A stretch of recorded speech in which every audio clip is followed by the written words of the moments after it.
এই দেখ তো, ছেলেটা মনে সুইসাইড করতে যাচ্ছে। আই লাভ ইউ, আমি তোমাকে ভালোবাসি। হ্যাঁ হ্যাঁ, এই ছেলে আমাকে খুঁজতেছে। আরে দাদি, এই আরে আই লাভ ইউ টু। আমার আই লাভ ইউ অ্যানসার তো শুনে যাও। আরে এই পৃথিবীর প্রথম কোনো মেয়ে আমাকে আই লাভ ইউ বলেছে। দেখছো কি যে ভালো লাগছে। চুপ, বাবা দেখছে। শোনো, তুমি এখান থেকে চলে যাও, আমি তোমার সাথে কালকে দেখা করবো। কালকে? আজকে তো থাকো না। চুপ, যেটা বলছি যাও। আচ্ছা, কিন্তু কালকে কোথায়? আমাদের ক্যাফে তোলাতে সকাল 10টা চলে আসবো, ওকে? তুই ওকে কাল বিদায় করলেই পারে। শুধু শুধু কেন রেস্টুরেন্টে ডাকতে গেলি? আরে ওকে যদি আজকে না ডাকতাম তাহলে তো আজকে বাসি চিকেন চিনা পারলাম। আর তখন বাবা দেখলে কি হতো বলতো? 2 দিন পর তোর বিয়ে, আর এখন এইসব। I love you too. আমি তোমাকে ভালোবাসি। কি আছে এগুলো? সরব তুমি বলো তো, তোমার সমস্যা আগে কি সত্যি সত্যি সুইসাইড করে যাচ্ছিলে নাকি ওখানে দাঁড়িয়ে প্রজাপতি গুনছিল? সত্যি সত্যি শুনতে কেন, তোমার কি একবার পরিবারের কথা মনে হয়নি? পৃথিবীতে আমার তাহলে সুইসাইড করতে কেন যাচ্ছিলে? কার উপরে করবো না? কেন? কারণ আমাকে কেউ তাই বলে সুইসাইড করতে হবে? ছোটবেলা থেকেই ভালোবাসার অভাবে যা বলেছে তা করেছি। পরিবার থেকেও কখনো ভালোবাসা পাইনি। একটু যখন বড় হই, একটা মেয়েকে খুব ভালোবাসতাম। খুব চেয়েছিলাম মেয়েটিকে নিজের মতো করে ভালোবাসতাম।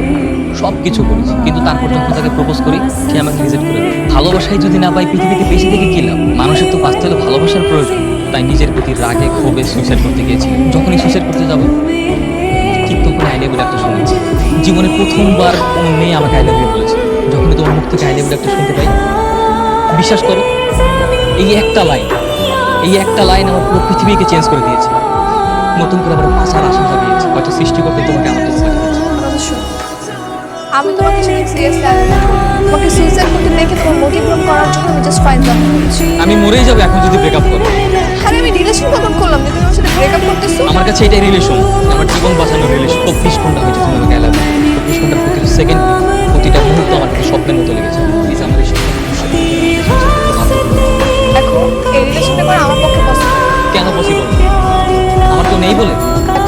রিলেশনটা করলে 6 মাসের বেশি কন্টিনিউ করতে পারবো না। 6 মাস কেন? কারণ আমার বিয়ে ঠিক হয়ে গেছে। 6 মাস পরে আমার বিয়ে। আমি বিশ্বাস করি তুমি নিশ্চয়ই মিথ্যে বলছো। আমি মিথ্যে বলছি না। আমার অলরেডি এঙ্গেজমেন্ট হয়ে গেছে। ওকে, 6 মাসে না মানে 6 মাস আমার সাথে রিলেশন করো, আমাকে 6 মাস অন্তত বাঁচিয়ে রাখো। তাই মরে গেলেও আমি বলতে পারবো অন্তত জীবনে কারো ভালোবাসা পেয়েছি, আমাকেও কেউ ভালোবাসে। প্লিজ 6 মাসের জন্য আমার সাথে রিলেশনটা কন্টিনিউ করো। আচ্ছা, আপনি যদি 6 মাস তোমার সাথে রিলেশনে যেতে কি শান্তি পাবে? অনেক শান্তি, করবেন 6 মাস? অনেক ভালোবাসো তুমি।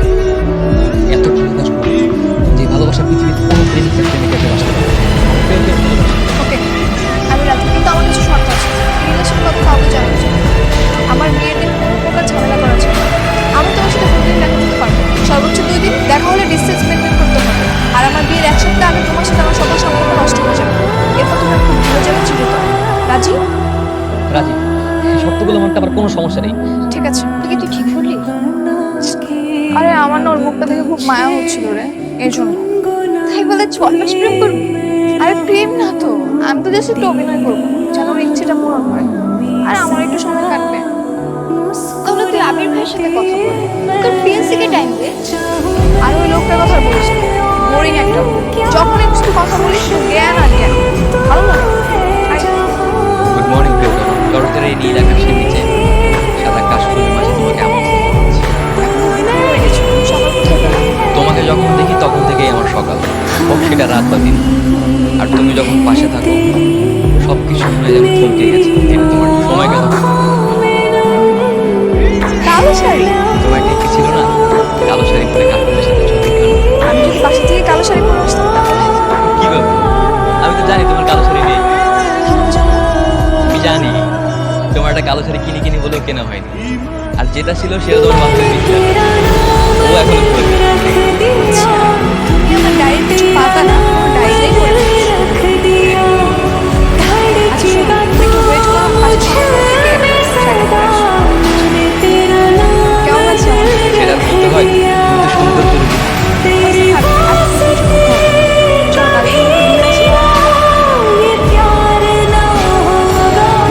সাথে করে নিয়ে আসছো? আমি জানতাম তুমি বলেছিলে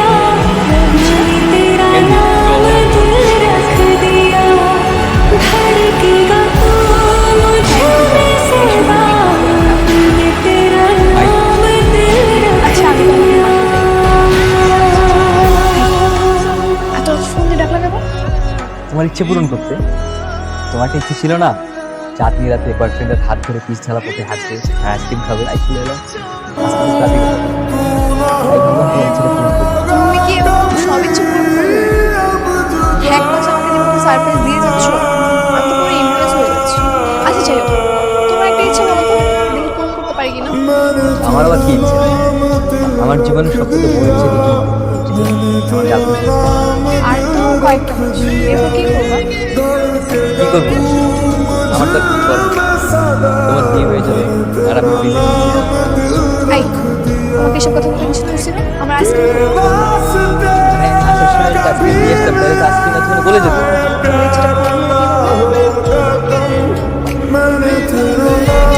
আরে আপনাদের দোকান খোলা পাবো না তো।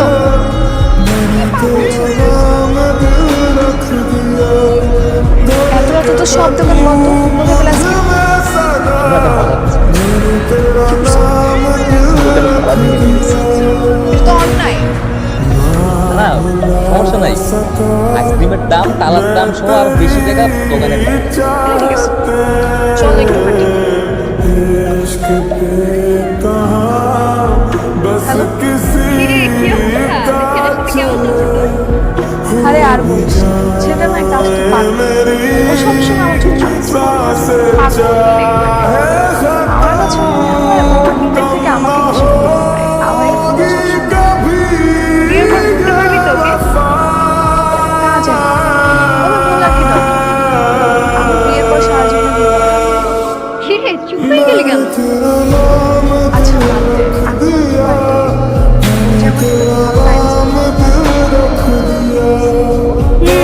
বুঝলাম। আচ্ছা ঠিক আছে, সারপ্রাইজ।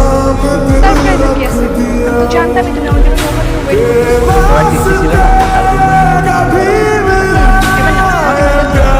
কি হলো? একটা ধরো। আচ্ছা ঠিক আছে, এবার আমি চলে যাবো।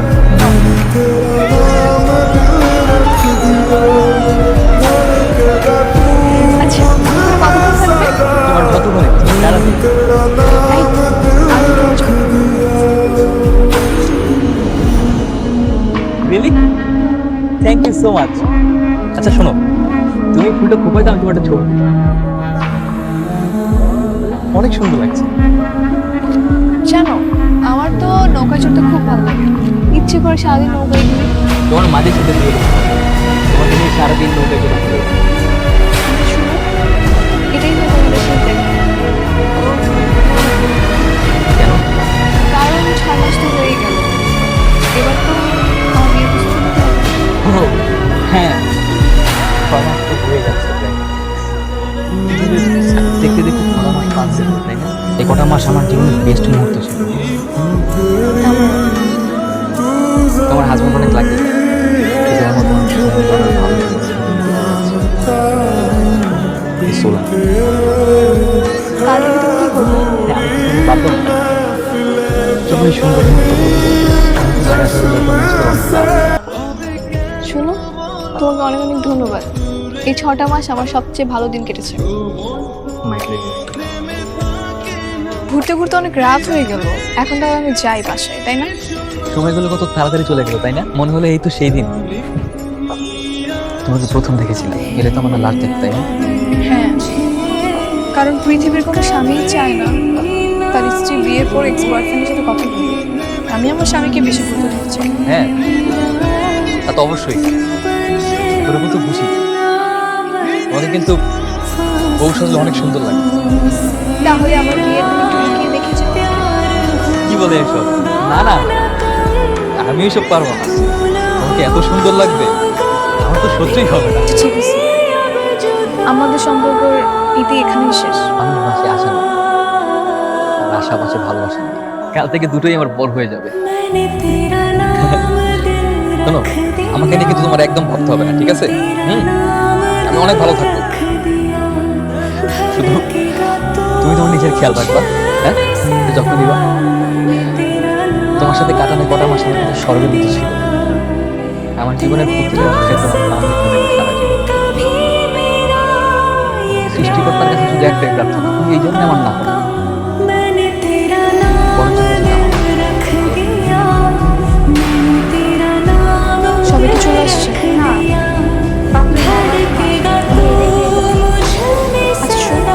তাহলে 40 মিনিটের জন্য একটু বাইরে যাই।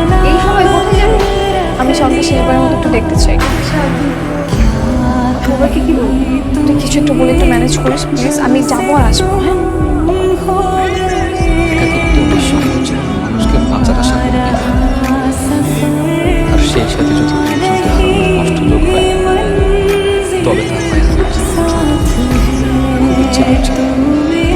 ইচ্ছে করছে দৌড়ে গিয়ে সবার সামনে চিৎকার করে বলি, আমি তোমাকে ছাড়া বাঁচবো না। কারণ আমি তোমাকে কথা দিয়েছি আমি ঝামেলা করবো না। নাই মানে কোথায় গেছে? জানি না, জানি না। তুমি কোথায় ছিলে? আমি তো বারান্দায় ফুলের কথা বলছিলাম। কি বলবো আর কি হয় না।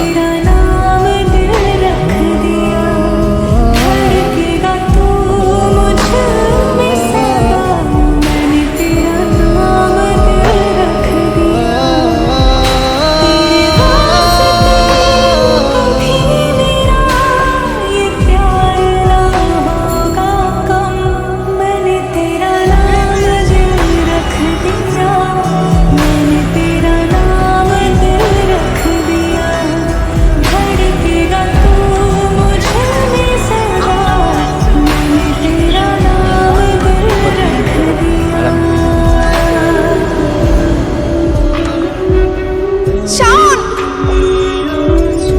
আমি তোমাকে ভালোবাসি। তুমি তুমি এখানে কেন আসলা? আমার কাছে এখন শুধু দুটো রাস্তা, একজন আমির হাসান যার পৃথিবীতে সবাই আছে, আরেকজন